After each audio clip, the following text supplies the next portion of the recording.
de yoktu halim, sənə çatmayan yollar uzanır.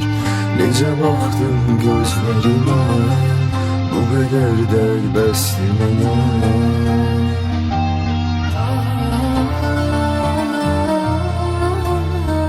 Bir müddət sənə yaz saxlamışam, üzdüm gülmüşəm ama ağlamışam. Qəlb yolunda izlərim görünür. Ben ayrılığında beni de atmamışam. Gərəksiz sen yoluna çıxmaram, sensiz mən özümü unutmaram.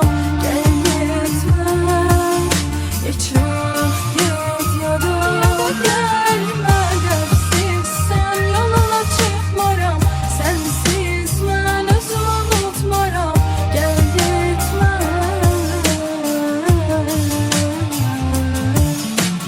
Gərəksiz sen yoluna çıxmaram, sensiz mən özümü unutmaram.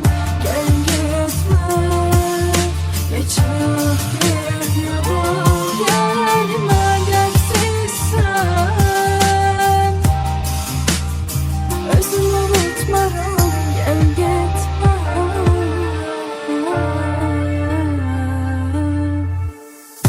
Zaman gedir geriye yoktu dönüş, qalan bitir geden qəlbdə ölür. Nə taqətim, nə də gücüm yoktu mənə bir də qayıtmaq. Xəyanətin evimi yıktı qəfil, qəbahəti görür məndə gidib və davam edir. Bir müddət sənə yaz saxlamışam, üzdüm gülmüşəm ama ağlamışam. Qəlb yolunda izlərim görünür. Ben ayrılığında beni de atmamışam. Gərəksiz sen yoluna çıxmaram, sensiz mən özümü unutmaram. Gəl getmə, heç vaxt get ya da gəlmə. Gərəksiz sen yoluna çıxmaram, sensiz mən özümü unutmaram. Gəl getmə ya da gəlmə.